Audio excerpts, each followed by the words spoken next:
नमस्कार साथियों, स्वागत है आप सभी का आपके अपने इस YouTube चैनल पर। साथियों, यहाँ पर मैं एलडीसी वाले उन सभी अभ्यर्थियों के लिए बहुत ही महत्वपूर्ण जानकारी लेकर आया हूँ जिनका चयन 603 अभ्यर्थियों वाली सूची में हुआ था। और उसके साथ साथ समस्त अभ्यर्थी जिनका चयन 603 अभ्यर्थियों के साथ साथ जो 689 अभ्यर्थियों की सूची आई थी, अर्थात जो वेटिंग लिस्ट आई थी, उन सभी अभ्यर्थियों के लिए भी मैंने यहाँ पर पल पल की अपडेट, हर डिपार्टमेंट की जानकारी प्रोवाइड करने का प्रॉमिस किया था। तो उसी क्रम में मैं आप सभी के लिए एक डिपार्टमेंट से हाल ही में एक महत्वपूर्ण जानकारी प्रोवाइड की गई है। एक डिपार्टमेंट का काउंसलिंग ऑर्डर जारी हुआ है जिसके बारे में मैं यहाँ पर आप सभी को जानकारी प्रोवाइड करने वाला हूँ। तो उसके बारे में जानने के लिए आप सभी को वीडियो को पूरा देखना होगा और आगे की समस्त डिपार्टमेंट की जितने भी डिपार्टमेंट बचे हुए हैं उनकी जानकारियाँ प्राप्त करते रहने के लिए आप सभी को हमारे इस चैनल को सब्सक्राइब करना होगा। साथ ही साथ बेल आइकन प्रेस करना होगा ताकि जो भी अपडेट मैं आपको प्रोवाइड करूं वो आपको मिलती रहे। मित्रों, सबसे पहले आप यहां देख लीजिए किस डिपार्टमेंट से जानकारी आई है।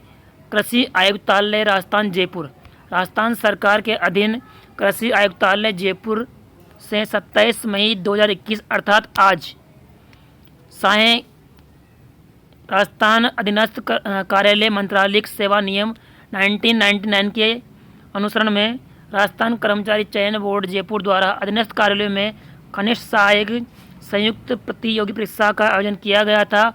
उसमें जिन अभ्यर्थियों की सूची ARD तक पहुंची थी उनमें से 13 अभ्यर्थियों को कृषि आयुक्तालय अलॉट किया गया था। उन अभ्यर्थियों के लिए यहाँ पर क्या कहा गया है कि इन 13 अभ्यर्थियों को दस्तावेज सत्यापन हेतु अर्थात DV हेतु जो डॉक्यूमेंट सूची यहाँ पर दे रखी है वो मैं आपको बताऊंगा आगे क्या क्या करना है आपको। जो डॉक्यूमेंट सूची यहाँ पर दे रखी है उस डॉक्यूमेंट सूची के बारे में यहाँ देख लेना आप। दस्तावेजों की स्वयं द्वारा प्रमाणित अर्थात सेल्फ अटेस्टेड एक प्रतियों सहित दिनांक 10 जून 2021 को इन अभ्यर्थियों की काउंसलिंग होने वाली है। तो 10 जून 2021 को सभा कक्ष प्रथम तल कृषि आयुक्तालय पंत कृषि भवन जनपद जयपुर में प्रातः 10 बजे बुलाया गया है। और दस्तावेज सत्यापन हेतु अटेंडेंट होने वाले अभ्यर्थियों को यात्रा भत्ता देने होगा, ये सब जानते हैं आप। तो सभी अभ्यर्थी जिनका नाम इस सूची में है यहाँ पर आप देख लीजिएगा। जो सूची यहाँ पर दे रखी है उस सूची को मैं आपको प्रोवाइड कर दूंगा। अब इस सूची में जो अभ्यर्थी हैं उनको जो डेट यहाँ दी गई है 10 जून को समस्त मूल डॉक्यूमेंट के साथ साथ एक सत्यापित प्रति जो कि वहाँ पेश करनी है।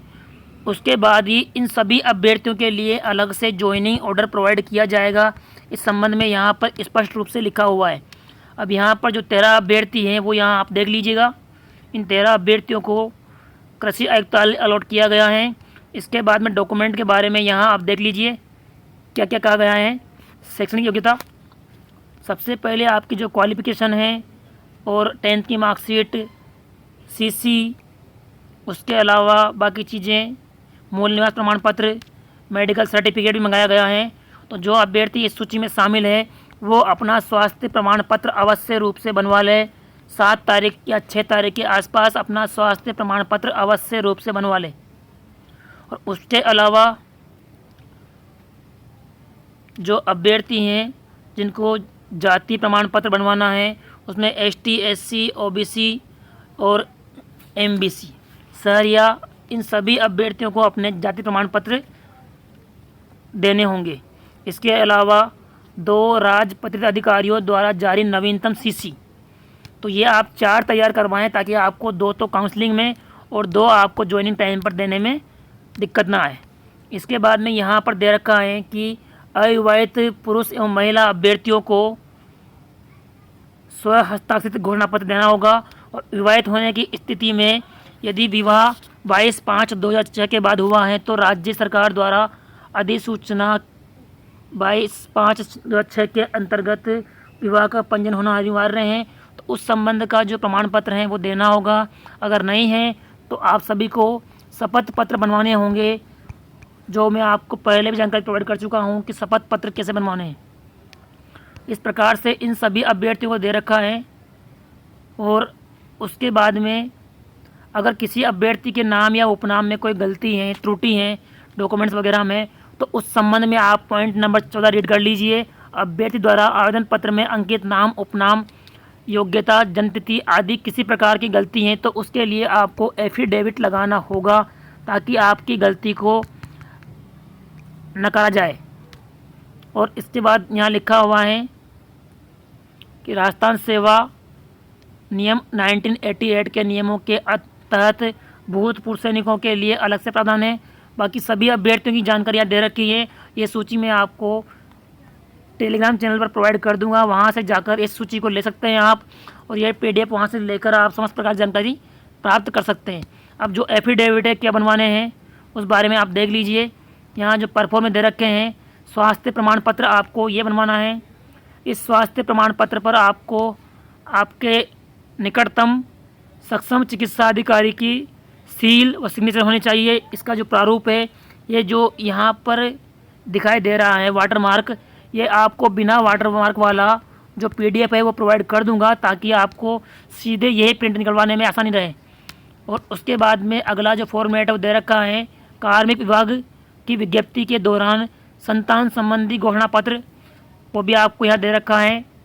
उसके बाद में शपथ पत्र दे रखा है यहाँ पर, कि जो भी यहाँ पर नियम, कायदे, कानून दे रखे हैं उसको आप अच्छे से रीड कर लें, और रीड करने के बाद में आपका समस्त जानकारी यहाँ फिट कर दें। उसके बाद में दहेज संबंधी शपथ पत्र, तो दहेज संबंधी, संतान संबंधी और धूम्रपान संबंधी इस प्रकार के जो एफिडेविट है आप सभी को एक साथ शामिल कर लेना है ताकि आपको अलग अलग से सभी चीज़ों के शपथ पत्र नहीं बनवाने पड़े। ये समस्त PDF आप पढ़ के आराम से, कोई समस्या हो तो उस डाउट को पूछ के आप समस्त प्रकार के डॉक्यूमेंट तैयार कर लें।